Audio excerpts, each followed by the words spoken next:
Hello, welcome everyone. Good morning. My name is Anna Mumford, and I am the cybersecurity consultant right here at CONNSTEP. And so today we're going to be talking about the CMMC compliance and what do you need to know in preparation for the CMMC certification. So for those of you that may not be familiar with CONNSTEP, we are the Connecticut MEP Center, which is the Manufacturer Extension Partnership. We are part of a national network that is sponsored and facilitated by NIST, the National Institute of Standards and Technology, which means that there is an MEP center in each state throughout the United States. Are going to start by just giving you a very brief overview of the threat landscape, which is different for the US DoD suppliers. And we're going to be talking about why is it important for the DoD that the supply organization within the supply chain work on the CMMC certification and the compliance and what at stake in here.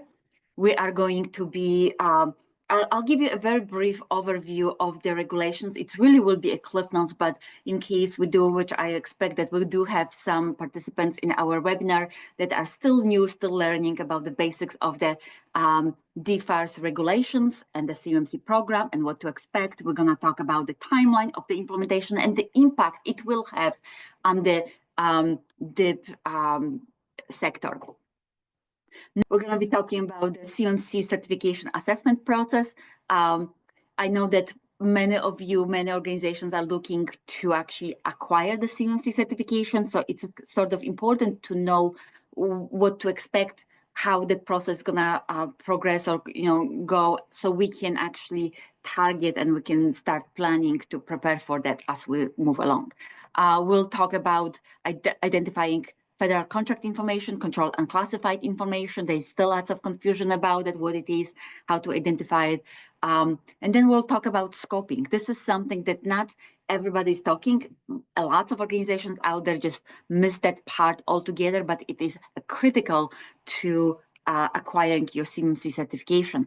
And then we'll talk, finally, lastly, about the roadmap, how to plan things ahead if you're trying to acquire the CMMC certification. We'll talk about some resources, give you some information on available resources, and implementation training. We, as many of you probably know, we are planning CMMC Bootcamp implementation training starting next week. So it really, what I'm going to do today, and my goal for today is to give you a really cliff notes of what to expect. Again, a lot of organizations, a lot of people will think about the CMMC and the DFARS cybersecurity requirements in terms of the technology of IT.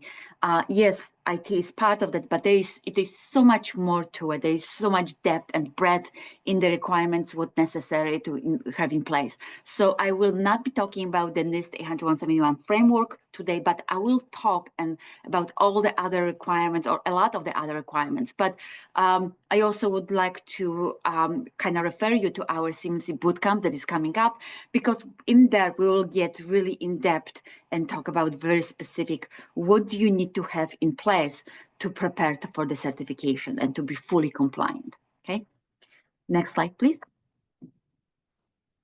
And just a few words before we start, a few words about myself. So as I mentioned, I am the cybersecurity consultant right here at CONNSTEP.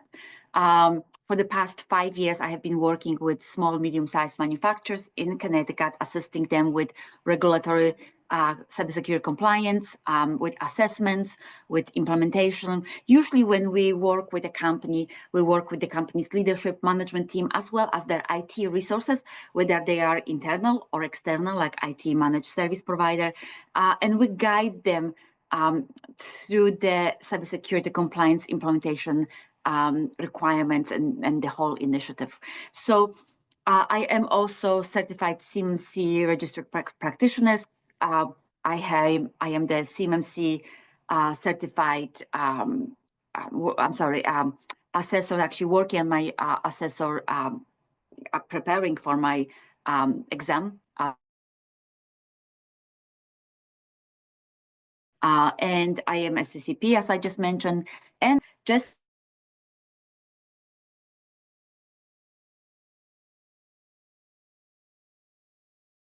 still. Next slide, please. Before we start, I need to let you know that nothing in this presentation is a legal advice or should be construed as endorsement of any solution, product, service, or methodology. I'm going to be providing you lots of information, but as always, please refer to the authoritative documents and regulations.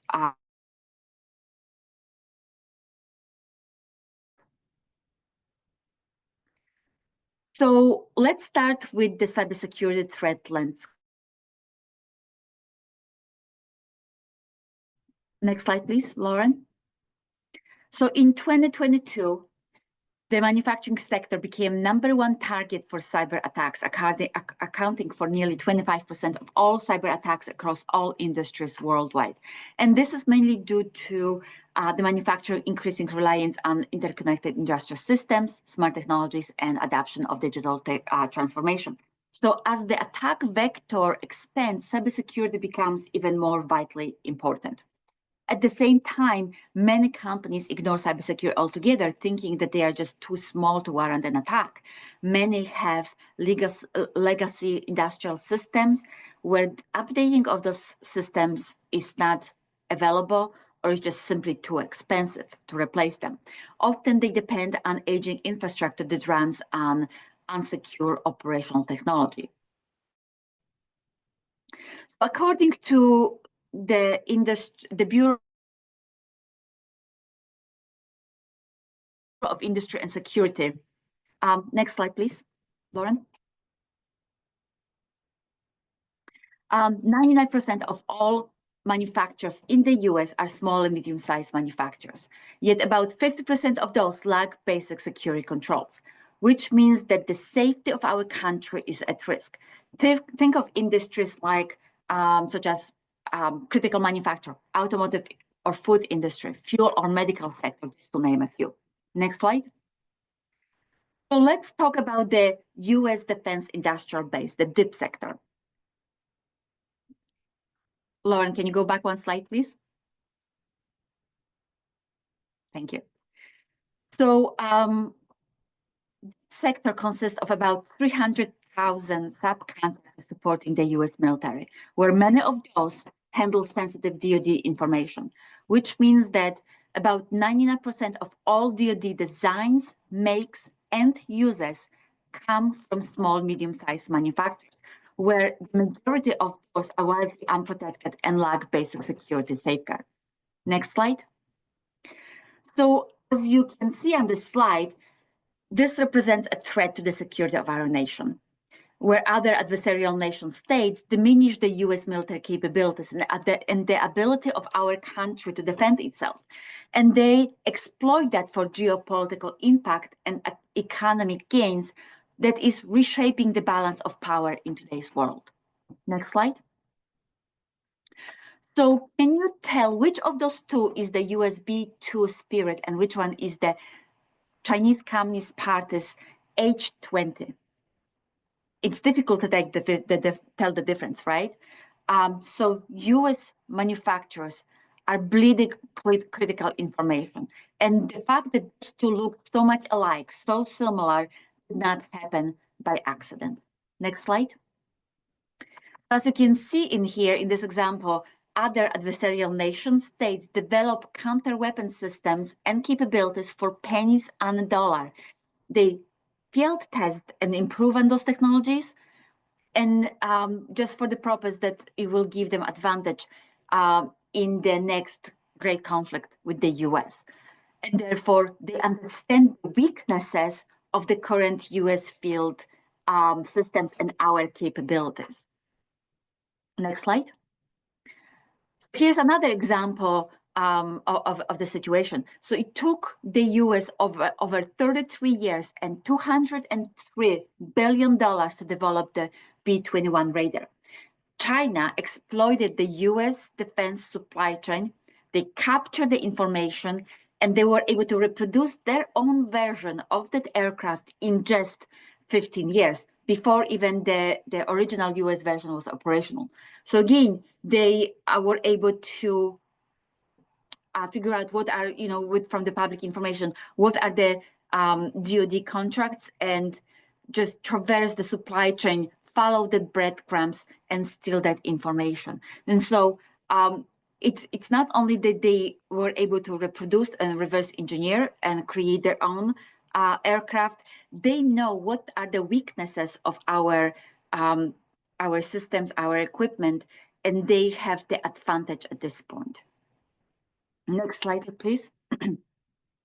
So in attempts to protect the security of our country and its industries, the federal government have been implementing a series of cybersecurity regulations for the DoD subcontractors to protect the controlled and classified DoD information in all tiers of the supply chain. So those are the DFARS regulations, the Defense Federal Acquisition Regulation Supplement, and the upcoming CMMC regulations. And what's important to understand is just because of those, of the threats out there, this is currently the top DoD priority. And no company will be eligible for contracts that do not meet those cybersecurity requirements. Next slide, please. So let's jump into what are those requirements. And kind of, again, I'm going to give you clip notes of those. Next slide, Lauren, please. Going. Another. Move forward. One more, please. One more slide, please. Okay, perfect. That's it. So in here you have, I just again giving you top level cliff notes of all of the regulations that you as a subcontractor need to be familiar with. And just so I want to give you a background and have you understand the what's at stake in here and where they're coming from. So first, we had the federal contract information or protection of the federal contract information being codified in Part 48 of the Code of Federal Regulations.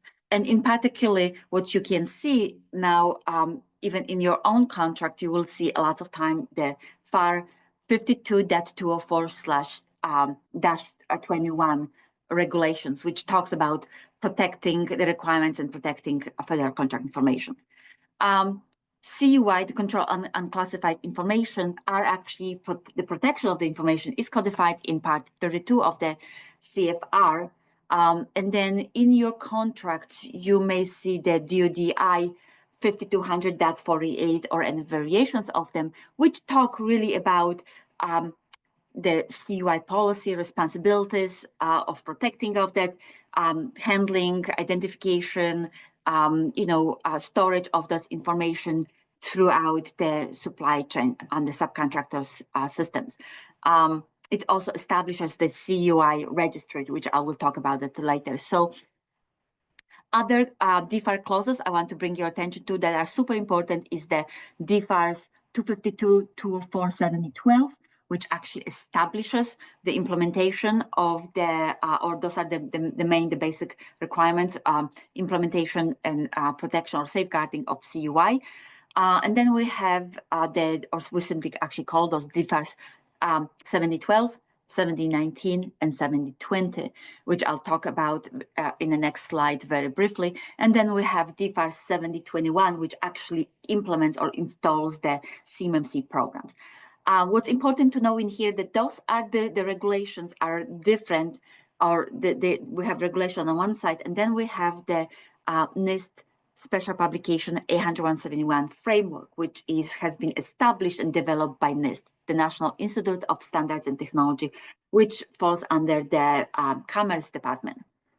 So they have IT labs where they develop lots of other standards for IT and cybersecurity, including the NIST 80171 framework that is being used or have been adapted by the DoD.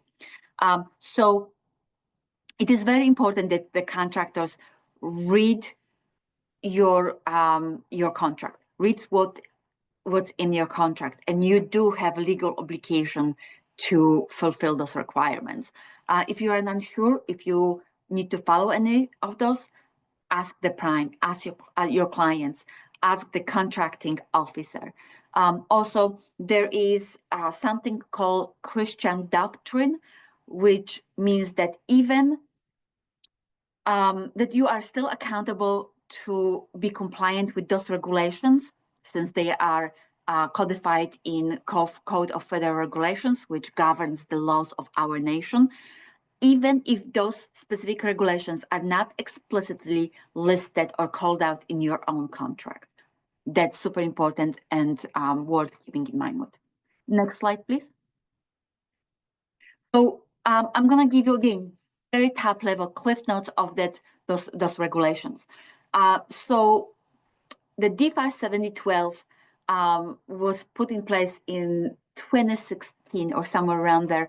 By December of 2017, all organizations that felt or needed to be compliant with it were supposed to perform self-assessment and start working on becoming compliant with DFAR 7012. So what's in it?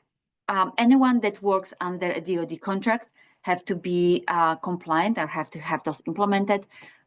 What are the requirements? Again, very top level. The subcontractors are required to safeguard CUI that reside on their system. They are required to report CUI loss or any security incidents to the DoD and flow the same clause, the same requirements to their own subcontractors if they share CUI or FCR with their own vendors or subcontractors. So how to implement that? The main, as I mentioned before, the DoD have adapted the NIST 80171 framework with 110 practices. And so implementation of all of those practices fully will make you compliant. And of course, there are other requirements as well, which I'm going to be talking about today. And again, everybody was supposed to start working and have a gap assessment and start working, implementing all of that by December of 2017. Unfortunately, very few companies did anything, and the DoD was very aware of that because at that point, there was no verification method. It was really a pinky sweat at this point. And so as a result of that, the DoD came up with the interim rule in November of 2020, which is the DFAR 7019 and 7020. 7019 talks about that organization now had to perform self-assessment, and the score that came out as a result of the assessment was supposed to be entered into the SPRS database, the Supply Performance Risk Assessment database. So that's, at this point, that was a first attempt of doing some type of verification, ensuring that companies actually are taking steps towards compliance. So DFAR 7020 spoke about that the organization reserves the right, or actually I should say the DoD reserves the right to come on site and perform their own audit of the scores that the manufacturers have entered into the SPRS database. And yes, they have been performing those. What they found is wide discrepancies, and they actually have been prosecuting through a civil cyber fraud initiative within the DOJ of anybody that have been intentionally misrepresenting the scores that they have entered into the SPRS database. Next slide, please. So what I would like you to understand that now that the CMMC is coming, or actually the very concept of initially there was no verification methods for that organization actually have been implementing the requirements. So the CMMC is nothing more than a full verification that the requirements are implemented. They are for both federal contract information and CUI.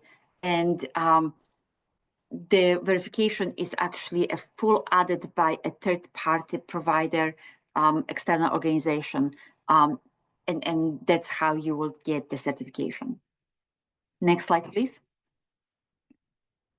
So let's just jump very quickly into the CMMC, the Cybersecurity Maturity Model Certification Framework, and talk about the different level of what to expect from it. Next slide.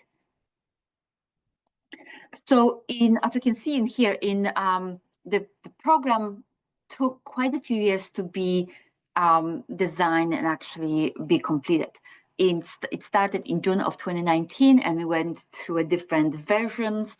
At this point, we have 3 levels. In July of 2022, it was submitted on the government side for to go through a rigorous process of being vetted. It has been the proposed rule was published in December of 2023. The final rule was actually approved by the Congress in October of 2024, just last fall, and it went or took effect in December, on December 16 of 2024, just last December. And actually the first assessments for the certification were started being performed on January 4th of this year. So it's brand new, but what's important to understand that it is here, and it took a while to be put together, but now it is a complete, robust, well-written policy that will improve cybersecurity throughout all of the contractors, but also provides consistency regarding the requirements and the implementation. Next slide. So the CMMC is a tiered model. And again, it will be implemented through DFARS 7025 regulation. And that regulation specified that anybody that has either CUI or FCI need to be compliant at the appropriate level. So what are those levels?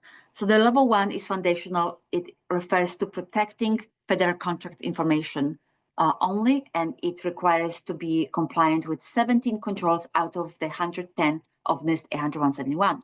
Level 2, advanced, it is to protect CUI, control unclassified information. And as I mentioned before, it requires anybody to be fully compliant with NIST 80171 framework and the 110 controls. Level 3 is expert, is to protecting CUI at higher level, and only really a portion or fraction of the times will need to be compliant at that level. They will need to be gain a certification for level 2 first, and then they will still need to implement and comply fully with additional 24 practices of the NIST 80172. Next slide, please. So let's look very quickly at those levels. As I mentioned, level 1, it's 17 practices out of the 110 controls. And at this point, there's really no score. There is no partial credits or anything like that. To be compliant with level 1, you will need to be fully compliant with the 17 controls. So you are either met all of those controls or not met. There is no score, as I mentioned. And just last January, they added a CMMC level 1 tab in the SPRS database. So now you can log into that and report whether you're compliant with that level or not right into the SPRS. And again, make sure you have all of the documentation. Actually, I'm going to talk on the next slide. Level 2 includes level 1. Again, it's a cumulative, but then also includes the rest of the 110 controls as well for control unclassified information. And you need to be fully compliant with all of the controls and the requirements, and then gain an certification or be assessed by a certified C3PO organization, and to gain a certification for level 2. Once you have the certification is good for 3 years. And meanwhile, you are still need to perform self-assessment and enter the score into SPRS database on an annual basis with an affirmation. And then again, level 3, as I mentioned, is the certification at level 2 and additional 24 practices. Next slide, please. So very briefly, for level 1, as I mentioned, it's all met or not met. You fully implement, compliant or not. And then you need to enter that into SPRS database. So what a lot of people kind of missing at level 1 is that you still need to have a system secure plan. You still need to do a scoping documentation, have the right policy and procedures for those 17 controls. You need to have appropriate documentation to as proof of your implementation. And you need to have a POEM, plan of action with milestone, okay? And as you're doing self-assessment, you need to evaluate whether all of the 7 controls are implemented correctly, they're operating as intended, and producing desired outcomes.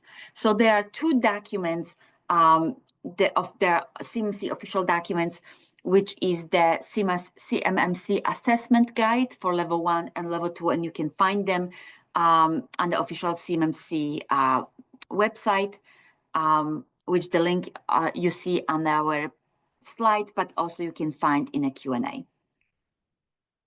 Next slide, please.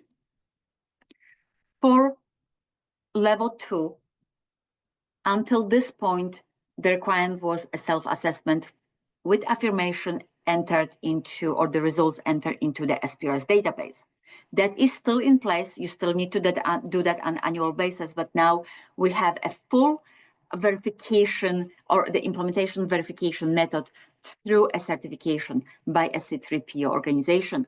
And then just so you aware, they're going to be, the C3PO assessors going to be using assessment methods such as examining all of your documentation and evidence or artifacts of making sure that everything is implemented. They may interview your employees. They will interview you, and they may test. So they may come to your employees or to you and say, show me how you do it. Let's go through that and see if it's working as it was described in your policy, your procedure, or your other documentation. So another document to point out is the NIST Special Publication 171A, the Assessor's Guide. It will give you 110 controls, but also will list all of the objectives under each of the controls. And to be compliant with the controls, you need to be implemented and be compliant with every one of those 320, which total is 320 objectives, to say that we are compliant with the controls themselves. Now, make sure that you have anything it's implemented. You do need to have documentation and proof that it has been implemented. Okay. Next slide, please. Let's talk very briefly about the implementation of CMMC, which is going to happen in phases. So phase 1 will begin at effective date, which at this point we're looking at perhaps end of this month, end of May of this year. And at that point, we will have level 1, actually I should say the solicitations for requests for proposals will have the CMMC included in them at appropriate level. So level 1 is going to start coming out for protecting of federal contract information. So anybody that will be bidding on the contract at contract award will have to show proof that they are compliant with that specific level.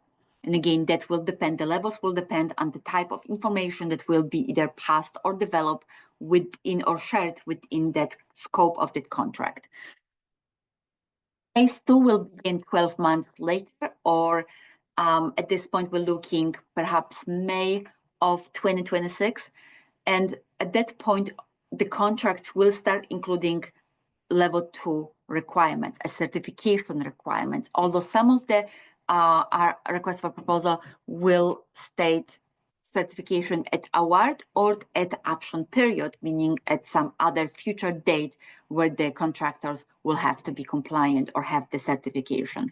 And then phase 3 will begin 12 months later or 24 months after the effective date. And at that point, level 1, level 2 will be fully implemented. They will be fully required in the request for proposals. And then we're going to start seeing level 3 being called for. And then phase 4 will start 12 months after that. And at that point, all requests or all solicitation will include applicable levels, including level 1, 2, and 3, will be fully implemented. Okay. Again, at the contract award, the contractor will have to show proof of implementation of the CMMC at appropriate level, whether it's CMMC level 1, 2, or 3. Okay, next slide. So let's talk very briefly about the certification assessment process and what to expect, as I mentioned. Next slide. So in here, you see, this is actually a visual representation of the CMMC ecosystem. So at the top, we have the DoD, who is the authority. They are the owners of the CMMC model. They have tasked the Cyber AB organization with implementation of the program, the CMMC program.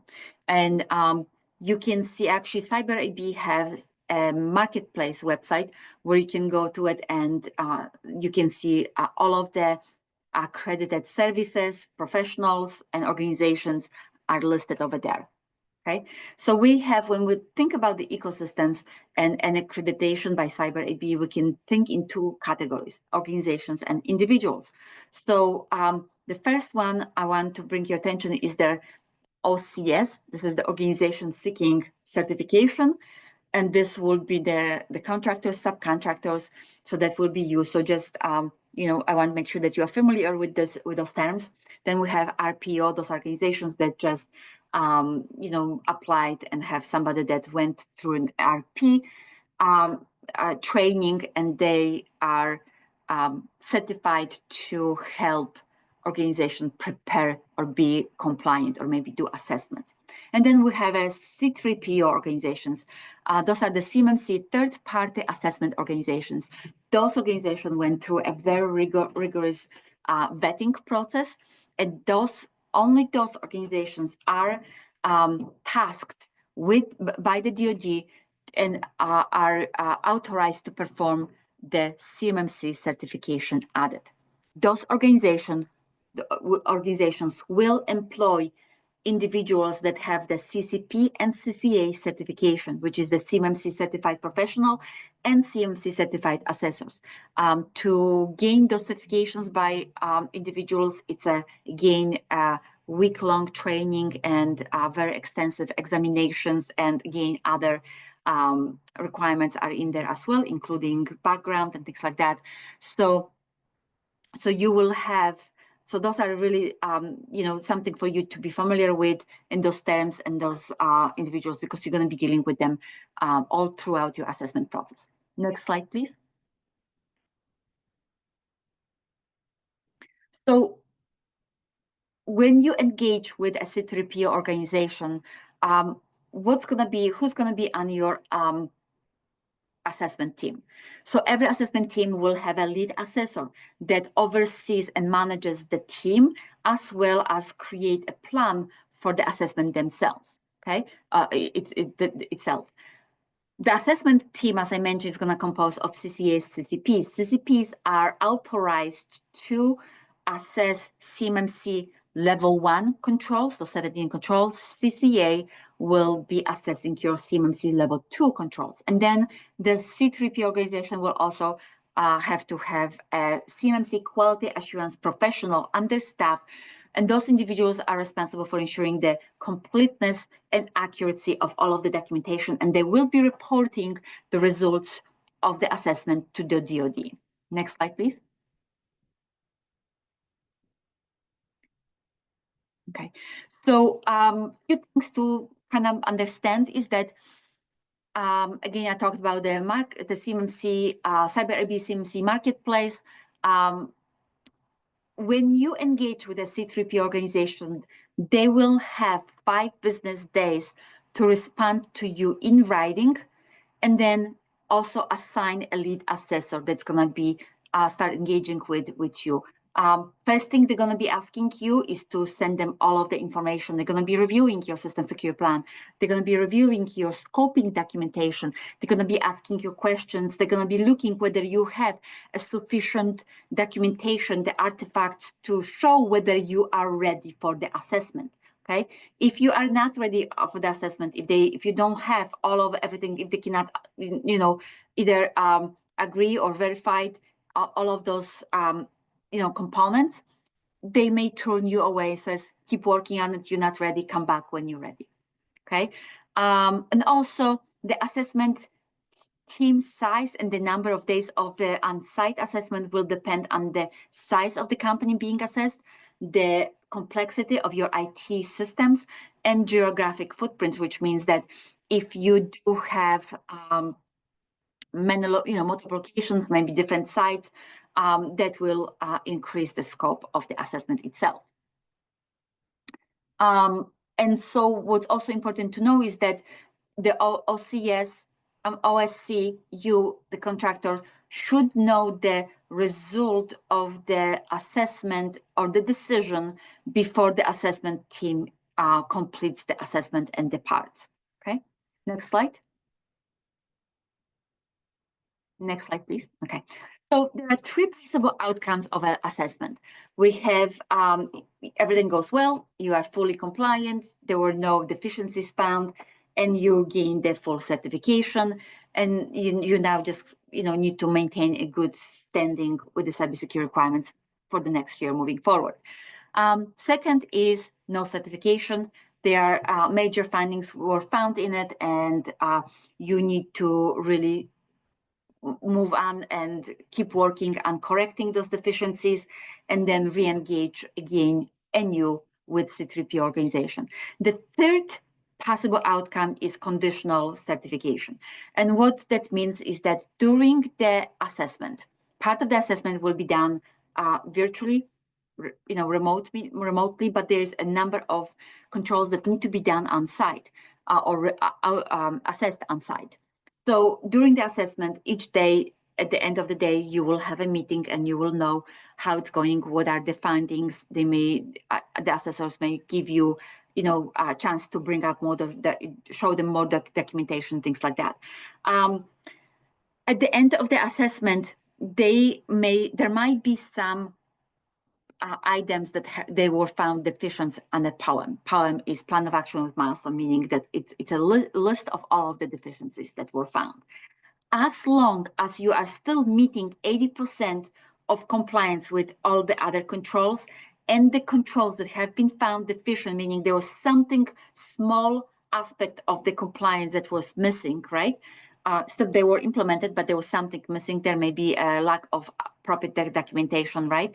And as long as those deficiencies are related to a low criticality controls, you will be issued a conditional certification, and you will have then 180 days to remedy those and go back or re-engage with a C3PO assessor to reassess that to gain a full certification. Okay, next slide, please. So very quick, 4 phases of the assessment. We have plan and preparations. This is where you go back, then verifying all of your documents, make sure everything is complete. Then the conducting of the assessment itself, and then reporting of the scores of the assessment to the DoD. And then the closeout assessment, the POEM closeout assessment, is that 180 days in case you have some deficiencies in your remedy. Next slide, please. So let's jump very quick into what is federal contract information and control unclassified information. Next slide. So as you can see in here, and again, most people are probably very familiar with that. Federal contract information is non-public information provided by or generated for the government under a federal contract to develop a product or a service. Now, that may include email exchanges with the DoD or defense contractors, proposal responses, contract reports, process charts, and other data, anything related to the contract itself that is not already in a public domain. Now, what is controlled unclassified information? Those are any information that requires safeguarding or dissemination control pursuant to and consistent with applicable law, regulations, and government-wide policies. So when I mentioned before the National Archive Registry, you have a link to it in here, but also there's going to be a link for you in the in the chat. And if you go to that website, you're going to see all of the different categories of CUI for the different departments of the government. And this is really the way to think about it. Any information that lives between classified and public information, anything that is in the space, in general terms, it probably falls in the CUI category. And so for the DoD space, we have things like cover defense information, control technical information, export control information. So the DoD supply chain, it's usually deals with those categories information of CUI, but I encourage you to go to the website, look through those categories. Each of the category or subcategory has definition, examples, dissemination controls. So be aware, go through definitions and think in terms of, do we have this type of category? Do we have any information that may fall underneath that? Okay, next slide. So in here, we have examples of control and classified DoD information, what that may look like. And many of my clients really like this because it gives a real life examples and kind of help them think through that process. So control and classified DoD information is any information that, whether it's marked or unmarked, as long as it falls within that definition, it could be, it probably is a CUI. So examples, it's detailed design drawings, blueprints and schematics, bill of materials, part numbers unique to the military space applications such as vehicles, weapon systems, and defense-related equipment, manufacturing processes, specific methodologies and processes involved in manufacture of defense articles, material specification, testing procedures and quality control data, protocols, software code for software that is embedded in or used in the manufacture, operation, maintenance, and performance. So that would be a lot of times the CNC code that also might be CUI, and operational manuals, technical manuals detailing the operation, installations, and maintenance. Next slide, please. And I talked about marking CUI. This is another part that many organizations are missing. So what needs to be marked? Anything from your, documents, emails, your facilities, and the storage media, rooms, PowerPoint slides, things like that. So the proper marking, it includes CUI at the top and the bottom, and then they need to have a banner. And the banner in here, in this example, it calls for, the word controlled, and then the category of CUI, which you can find in the National Archives Registry, and then the proper limited dissemination control. And then again, you have some examples in here in some of the images. The key into here to remember is that there are some keywords that you do need to use. So if you have a door that is locked, that leads to a controlled CUI zone or area, you probably want to have a sign on the door that says restricted access, authorized personnel only. Okay, next slide, please. So let's talk about the scoping, and I'm going to give you a cliff notes of the scoping because there's a lot to it, but we're going to be talking about that during the CMMC Bootcamp, getting really into depth and how to do it properly and give you all of the tools to do it. Next slide, please.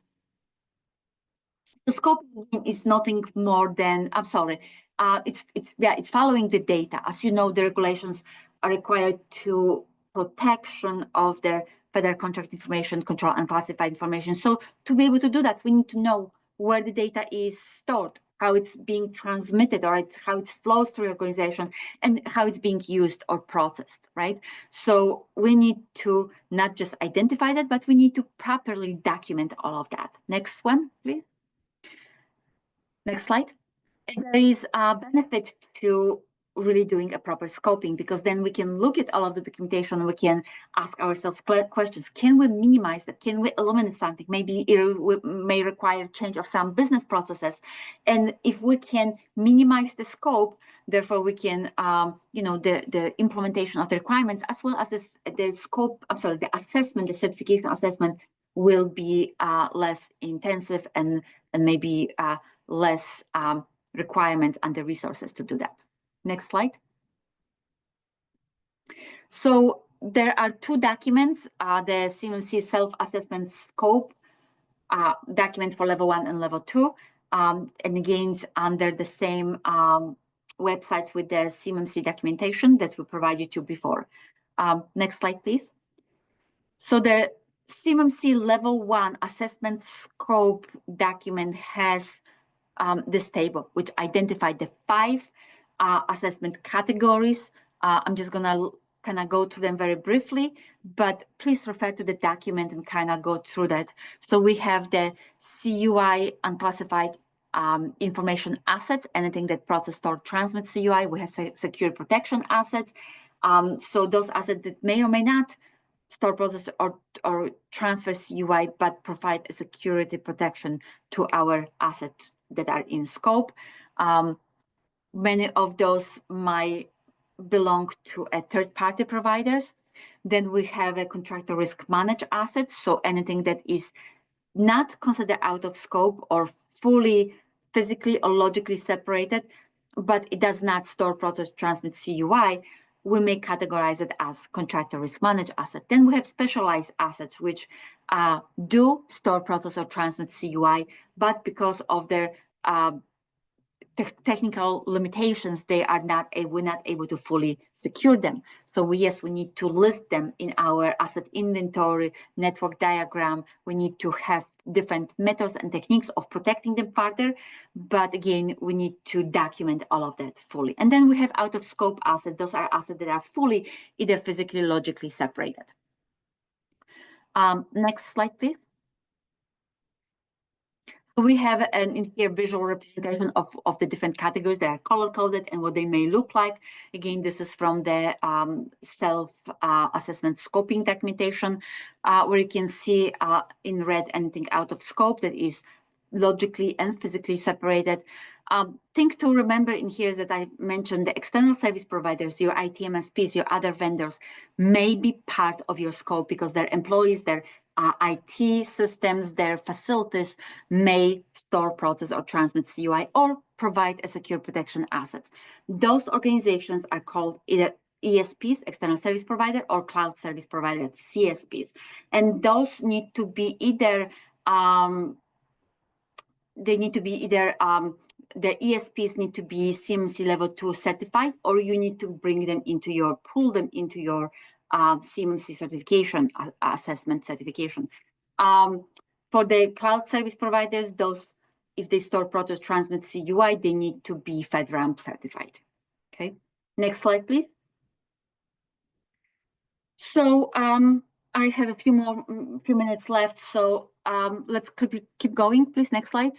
Let's talk about the roadmap. So again, at this point for all organizations, what I would suggest is decide when do you need to, or when do you expect to have or go through the CMMC certification, and then create a backwards, maybe a roadmap. When do we want to have everything compliant, making sure that all the documentation is complete and ready for the assessment. Maybe you want to engage with some external resources to come in and do an internal, external resources to do internal certification readiness assessment, make sure that we are fully ready for it, and then engage with the C3P organization.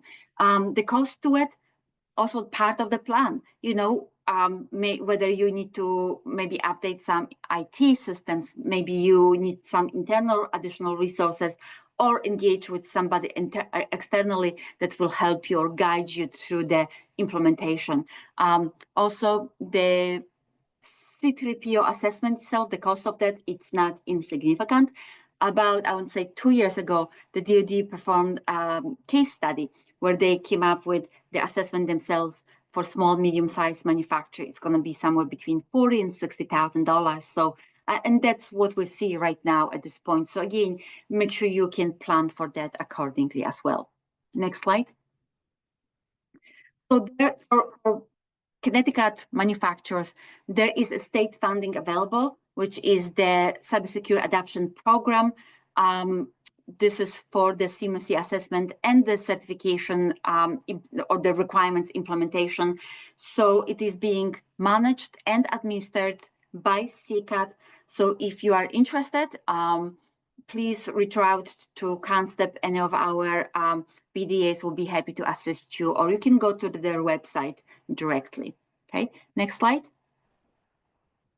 And just a final slide, towards on our upcoming CMMC Bootcamp, Mastering the CMMC Requirements Implementation, where we're going to be meeting for 5 days, half a day from between 8:30 and 12 to provide you a training on really in the 80171, NIST 80171 framework, but also all the other requirements.